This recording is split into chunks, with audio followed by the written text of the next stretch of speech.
Hello guys. आज हम बात करने वाले हैं अपने देश के करप्शन के बारे में, जो कि बहुत ज़्यादा मेरा सर दर्द और दिमाग ख़राब कर दिया है। क्योंकि मैं क्या चाहता हूँ कि मैं अपने ही मतलब एज में मैं चाहता हूँ कि मैं अपने बच्चों को मैं अपने ही जीवन काल में इस देश को डेवलप्ड देखना चाहता हूँ, वो भी मतलब बाकी सारी कंट्री से भी ज़्यादा आगे मैं देखना चाहता हूँ।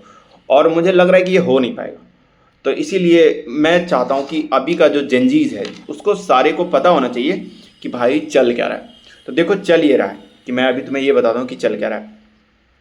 अभी तुम देखते होंगे इतने सारे ब्रिज, इतने सारे रोड, इतने सारे हर चीज कोलैप्स कर रहा है। पता चला महाराष्ट्र का 4-5 हाईवे कोलैप्स कर गया, झारखंड का हाईवे कोलैप्स कर रहा है, बिहार में हाईवे टूट जा रहे हैं।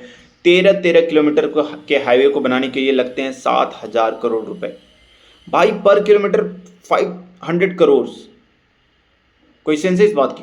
और तुम सोचो, बड़ा इतना बड़ा बुर्ज खलीफा बनाने में पता है कितना लगा? 10,000 करोड़। और 7,000 करोड़ लग जा रहा है 13 किलोमीटर को के रोड बनाने में। तो भाई एक एक किलोमीटर के 500-500 करोड़ लग रहे हैं।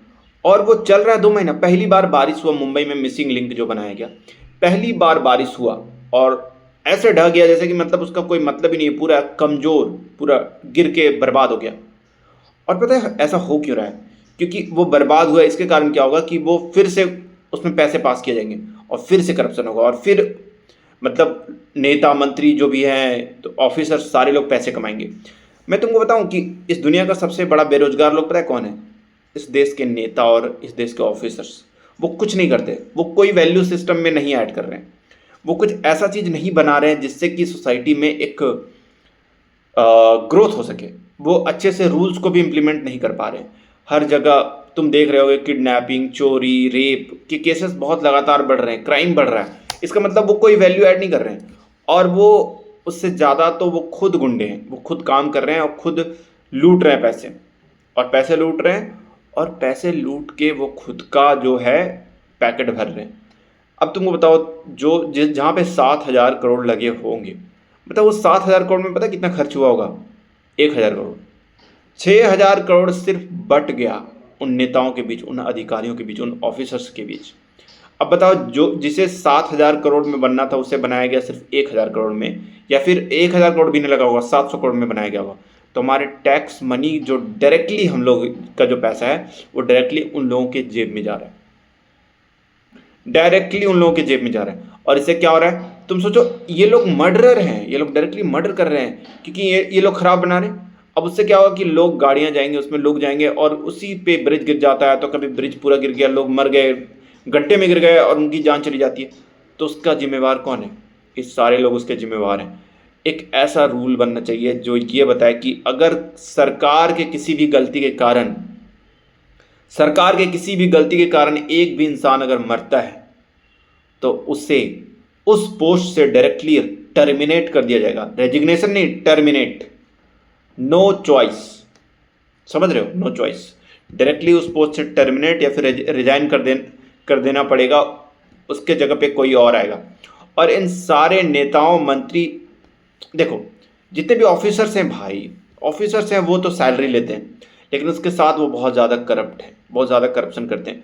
लेकिन ये नेता लोग जो हैं वो भी बहुत ज़्यादा करप्ट हैं, ठीक है? क्योंकि ये जो तरीका है कॉन्ट्रैक्टर लोगों का, कि वो 7,000 करोड़ का कॉन्ट्रैक्ट पास हो जाता है, उसके बाद वो पैसे 10% इसके पास जाएगा, 10% इसके पास जाएगा, 10% इसके पास जाएगा। ये तरीका ही गलत है, इसे बंद करना पड़ेगा, तभी अपने देश में चेंज हो सकता है। क्योंकि भाई मतलब लोगों का जान का कोई कीमत नहीं है। रोड हाईवेज बना दिए जाते हैं जो एकदम बकवास होती है, और उसके बाद उसमें जो जाते हैं वो उनकी डेथ हो जाती है भाई। वो रोड ही गिर गया, उस पर रोड ही, पता चला बारिश हुआ, अचानक से गड्ढा आ गया, उसमें उनका एक्सीडेंट हो गया, तो क्या होगा? तो अब मेरा सवाल ये है कि आखिर ये बदलेगा कैसे, ये चेंज कैसे होगा? तो चेंज कैसे होगा कि सारे जो लीडर्स हैं, जो जो लीडर्स बन रहे हैं, उनका एक टेस्ट होना चाहिए। वो ऐसे नहीं बन सकते। और जितने भी लीडर जो बन रहे हैं ना, एजुकेशन मिनिस्टर, भाई तुम्हारे एजुकेशन मिनिस्टर, तुमको क्या आता है भाई जो तुम एजुकेशन मिनिस्टर बन गए? क्या आता है तुम्हें? कुछ आता है? तुमसे तो अच्छा सोनम वांगचुक हैं, जिनको जिनको आता है, जो एजुकेशन में जिन्होंने पढ़ाई करी है, जिनके पास डिग्री है, जिनके पास जो वैलिडेटेड साइंटिस्ट हैं जिन्होंने काफ़ी कुछ करा है देश के लिए, वो एजुकेशन मिनिस्टर बनेगा ना। आप किस बेसिस पे एजुकेशन मिनिस्टर हो भाई, किस बेसिस पे हो? ये चेंज होना चाहिए। हर पॉलिटिशियन के लिए एक एग्जाम होना चाहिए जिसको बोलेंगे इंडियन पॉलिटिकल सर्विस, पहला। और उस एग्जाम को जो क्वालिफाई करेगा वही इलेक्शन लड़ सकता है, उसके अलावा कोई भी इलेक्शन नहीं लड़ सकता। और हर मिनिस्ट्री के लिए उस मिनिस्ट्री में जो भी बंदा या फिर जो भी कैंडिडेट उस मिनिस्ट्री के लिए खड़ा होगा, उसके पास उस पर्टिकुलर मिनिस्ट्री से रिलेटेड एक अच्छा खासा एक्सेलेंस होना चाहिए। या फिर अगर कोई एग्जाम होगा जो इंडियन पॉलिटिकल सिस्टम का एग्जाम होगा, तो इस इंडियन पॉलिटिकल सर्विस का जो एग्जाम होगा उसमें सारी मिनिस्ट्रीज से रिलेटेड एक एक पेपर होंगे।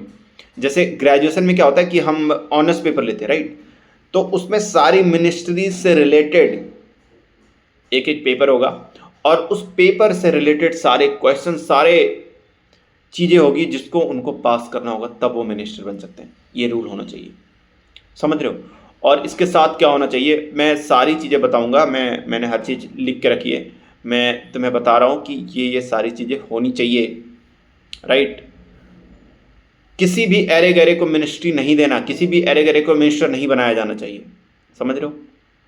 आपके क्या ख्याल है, हमें बताओ। और कौन से टॉपिक्स पे बोलना है? अवेयरनेस बहुत ज़रूरी है क्योंकि हमारे देश की जनता सबसे बड़ी बेवकूफ़ है, सबसे बड़ी बेवकूफ़ है। उन्हें वो अवेयर ही नहीं है, चीज़ों से अवेयर ही नहीं है। दे डोंट इवन नो, वो क्वेश्चन नहीं पूछते। अब देखो ये वीडियो देखो, इस वीडियो देख के तुमको क्या लग रहा है? ये भाई रेन के बारिश को एंजॉय कर रहे हैं। क्यों हो रहा है ऐसा? ऐसा इसलिए हो रहा है क्योंकि इनको पता है कि वो एक्सेप्ट कर लिया सिचुएशन को, एंड ये सही नहीं है। तुम इसको नॉर्मल मत मानो। This is not normal. हम लोग माइनस में जी रहे हैं। अभी जो सूरत में इतना खतरनाक बारिश आया उसके कारण पूरा सूरत डूब गया। क्या हुआ? वो कितने लोगों का बिजनेस चौपट हो गया, कितने लोगों के घर में, दुकानों में पानी घुस गया, जिसके कारण उनका दुकान, घर बर्बाद हो गया। और इसका रिस्पॉन्सिबल कौन है? वहाँ की गवर्नमेंट है। हजारों हजार करोड़ का प्रोजेक्ट पास होता है सिर्फ ड्रेनेज सिस्टम को बनाने के लिए, और यहाँ ड्रेनेज सिस्टम के नाम पे वहाँ कुछ भी नहीं बनाया गया। आप जापान देख लो, चाइना देख लो, वहाँ पे क्या होता है, जैसे पानी आता है वो डिटेक्ट कर लेता है और रोड पे ही ड्रेनेज सिस्टम लगा होता है जो पानी को अंदर ले लेता है और सारा पानी अंदर चला जाता है, रोड पे एक जरा सा पानी नहीं रुकता। और यहाँ पे क्या है? यहाँ पे ये सारे पैसे पॉकेट में जा रहे हैं। और इस बात को हम लोग जितना जल्दी समझेंगे उतना ज़रूरी है, क्योंकि हम नहीं चाहते कि हमारे जनरेशन और हमारे आने वाले जनरेशन जो पीड़ा हम लोग सह रहे हैं ना, वो सहते रहें, ठीक है? तो इसको चेंज करना बहुत ज़रूरी है। बाकी आप लोग क्या चाहते हो, अपने ओपिनियंस कमेंट्स में ज़रूर बताओ, और फिर नेक्स्ट वीडियो में मिलते हैं, फिर अवेयरनेस क्रिएट करते हैं, क्योंकि ये बहुत ज़रूरी है and I want to change.